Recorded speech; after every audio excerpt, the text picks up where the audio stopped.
Halo semuanya, pada video kali ini saya akan berbagi mengenai pembahasan OSK Fisika 2023 part yang pertama mengenai gerak lurus. Mudah-mudahan video kali ini bisa membantu bagi yang mau mengikuti OSM Fisika atau sebagai pendalaman materi fisika. Yuk kita langsung mulai saja. Pembahasan OSK Fisika 2023 part yang pertama mengenai gerak lurus. Pada T sama dengan 0, mobil A berada 10 km di depan B. Mula-mula kecepatan mobil A disebut V0 A sama dengan 60 km per jam dan percepatannya adalah AA sebesar 10 km per jam kuadrat. Sedangkan mobil B bergerak dengan kecepatan awal 50 km per jam dan percepatannya 20 km per jam kuadrat. Pada suatu saat B di depan A sejauh 30 km. Maka kecepatan B pada saat itu adalah sekian kilometer per jam. Oke, untuk menyelesaikan ini saya lebih mudah kelihatannya menggunakan grafik ya dibanding persamaan, tapi sama saja. Oke, mari kita coba selesaikan dengan grafik. Saya akan pilih grafik yang paling mewakili untuk ini, sebaiknya grafik kecepatan terhadap waktu. Jadi saya pilih untuk horizontalnya waktu dan sumbu vertikalnya kecepatan dalam kilometer per jam ya. Oke, di sini kita akan coba gambarkan grafik dari gerak mobil A dan gerak mobil B. Kita mulai dengan gerak mobil yang pertama ya, itu mobil A dengan kecepatan 60. Di sini posisi awalnya ya. Dan percepatannya adalah 10 km per jam kuadrat. Artinya dalam 1 jam penambahan kecepatannya adalah 10. Dari 60 tambah 10 jadi 70. Jadi ini adalah posisi pada saat 0 jam dan sini pada saat 1 jam ya. Kalau kita hubungkan maka dia akan menjadi persamaan garis yang menyatakan gerak mobil A itu sendiri.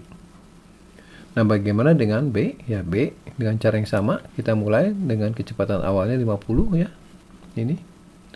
Kemudian pertambahan kecepatannya adalah 20 km per jam kuadrat ya. Jadi dalam 1 jam ada penambahan kecepatan sebesar 20 km per jam. Jadi titiknya di sini, karena di sini berimpit, jadi saya pilih 2 jam aja ya, sehingga nanti pertambahan kecepatannya 20 kali 2 sama dengan 40 di titik ini.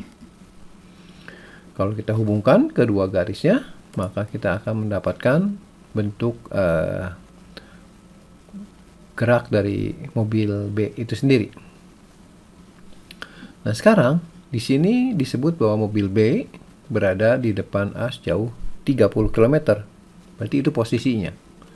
Jadi saya akan menentukan posisinya dari grafik ini.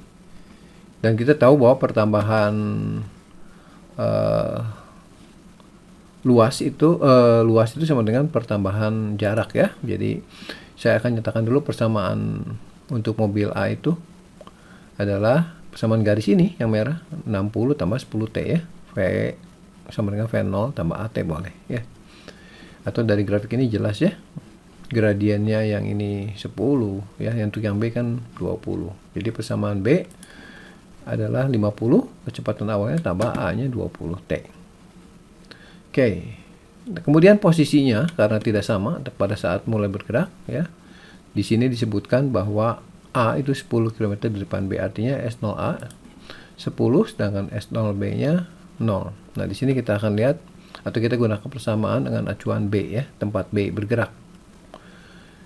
Oke, sekarang kita akan gunakan prinsip luas ya, itu menunjukkan jarak yang ditempuh ya. Jadi kalau misalkan pada suatu saat itu jaraknya yang ditempuh oleh mobil B itu lebih besar berarti ya posisinya ya dari A. Jadi kalau saya hitung luasnya untuk menghitung posisi nanti ya, pada suatu saat ini T katakanlah, maka luasnya sama dengan jaraknya untuk mobil A ini ya. Ini adalah jarak ya selama T jam yang ditempuh. Kemudian untuk mobil B-nya ini ya, luas yang ini di bawah grafiknya. Nah, sekarang kita lihat persamaan atau jarak yang ini ya. Tapi jangan lupa bahwa untuk menyusun persamaan kita harus masukkan persamaan posisi awalnya, sehingga untuk yang A ya itu adalah posisi awalnya ini ditambah dengan luas ya. Ini luasnya kan trapesium, setengah kali jarak sisi yang sejajar ini berarti T ya, dikali jumlah sisi yang sejajar yaitu V0 nya 60 ditambah ini adalah VT nya ya, P pada saat T nya tentu saja 60 ditambah dengan perubahan ini ya, yaitu 60 tambah 10 T. Kemudian untuk mobil B nya ya, berarti posisinya kan 0 ya, jadi setengah kali jaraknya dikali sisi yang sejajarnya ini 50 tambah 20 T ya, jadi yang ini. Nah, kita lihat bahwa posisinya itu B di depan A sejauh 30, berarti SB min SA 30. SB nya kita masukkan yang ini dan SA juga kita masukkan ini, dan kita sederhanakan langsung ya. Jadi SB nya adalah ini 50 tambah 50 100 dikali setengah T 50 T, 20 T dikali setengah T berarti 10 T kuadrat, dikurang SA nya ini 10, kemudian 60 tambah 60 20 kali setengah T 60 T, ini 10 T kali setengah T berarti 5 T kuadrat ya, sama dengan 30.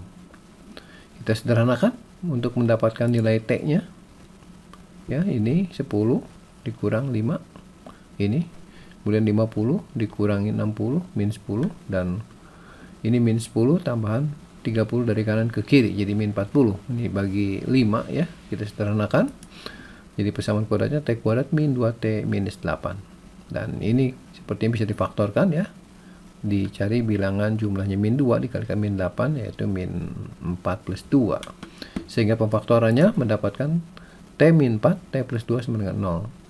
Dan tentu saja karena T-nya positif, kita pilih yang menghasilkan T positif dari sini, yaitu T min 4 sama dengan 0 atau T-nya sama dengan 4, dan satuan waktunya adalah jam. Nah, sekarang setelah kita tahu waktu, maka kita bisa menentukan baik kecepatan A atau kecepatan B pada saat 4 jam ini dengan kita substitusikan ke persamaannya. Untuk B, berarti kita gunakan persamaan ini ya, 50 tambah 20 T, itulah nilai VB-nya. Jadi 50 tambah 20 dikali 4 ya.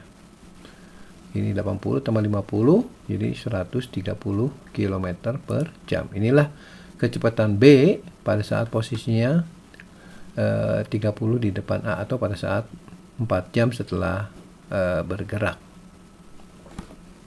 Demikianlah pembahasan OSK Fisika 2023 part yang pertama mengenai gerak lurus. Nantikan video pembahasan OSK Fisika 2023 lainnya. Untuk itu, silahkan subscribe untuk yang belum, dan share, dan juga komen bagi yang mau bertanya. Tentunya nyalakan juga notifikasinya supaya tidak ketinggalan untuk informasi mengenai video terbaru lainnya. Sampai di sini, sekian dan terima kasih.